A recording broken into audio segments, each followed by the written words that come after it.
believe it. Is anything wrong? Well, I suppose I should have expected this, with your Uncle Gerald's will coming up in San Francisco. But it's almost like meeting a man from Mars on my front doorstep. Do come in. Thank you, Aunt Margaret.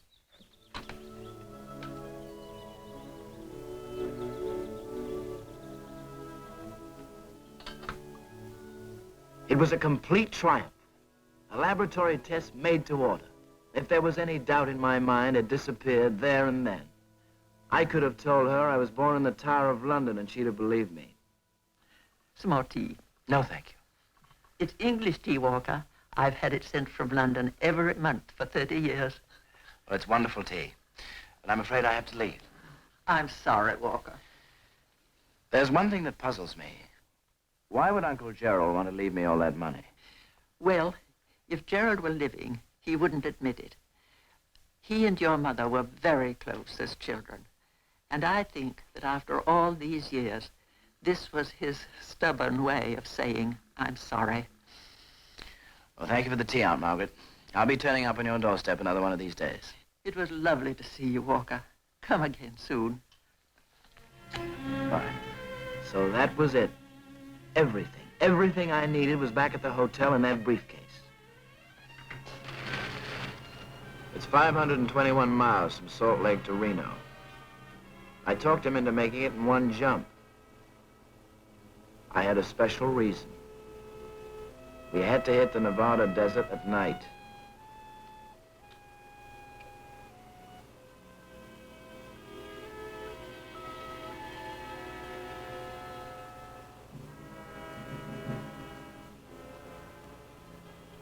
Near Elko, I turned off Highway 40 on a dirt road. And 15 or 20 miles out in the desert, I pulled over to the side and stopped.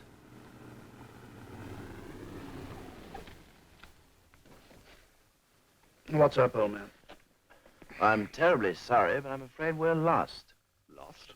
Oh, nuisance. Now, you see, this looked like a rattling good shortcut. Oh, no harm done, old man. Just turn around and drive back to the main road. Well, I've tried that, but we keep going round and round in circles. Oh, we're in quite a spot, aren't we? Well, what do you suggest? Well, I think we better spend the night here. If you're too cramped in the car, you could always sleep outside. Well, rather primitive, don't you think? Well, if we keep driving around in the dark, we'll use up our petrol.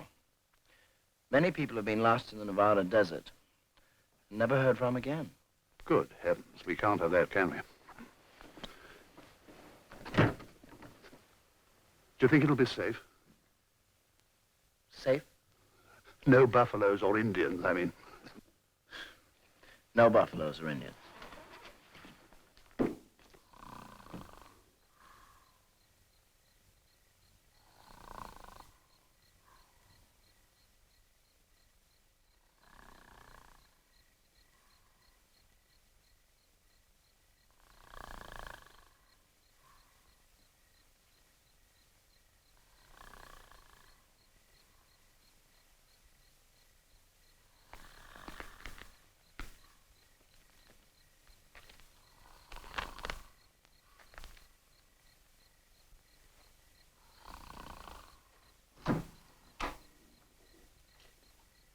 What's up, old man? There's a light over there. I think I'll drive over and find out where we are. I'll come with you. If it's a hotel, I'm going to get a room with a nice, comfortable bed. Order up eggs and bacon, toast lightly browned on one side only, and a pot of tea. No tea bag.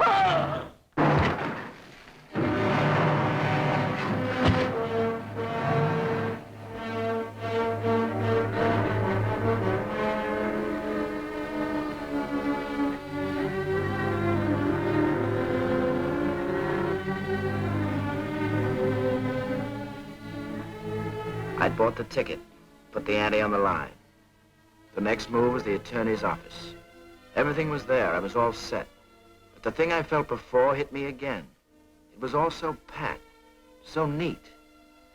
Laid out before me with the orderly geometry of a spider web. Maybe it was a hunch. In my business, you listen to hunches. Maybe I was just nervous. I bought Nevada papers by the bushel at an out-of-town newsstand. Not a line about finding a body. Of course not. They'd never find him. I made sure of that. Or had I? But I had to make the move, one way or the other.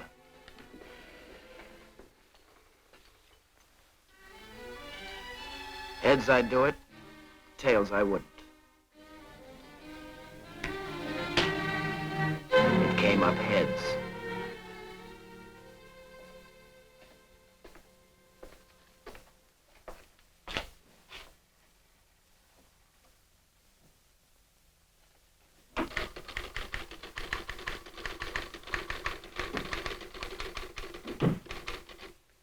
Yes, sir.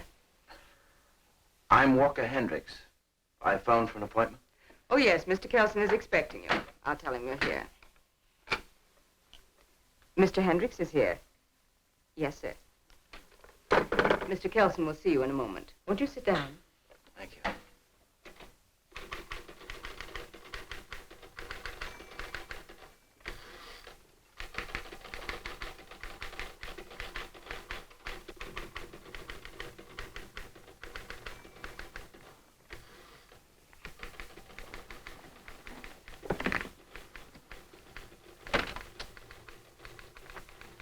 Mr. Hendricks, how do you do?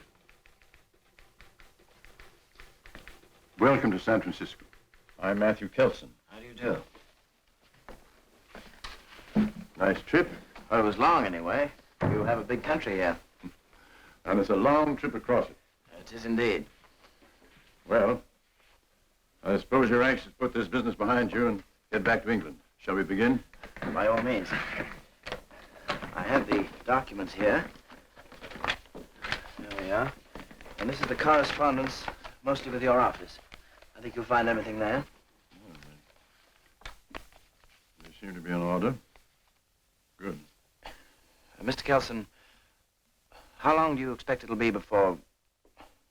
Well, I mean after all the red tape. The money? Yes. I'm afraid there won't be any money.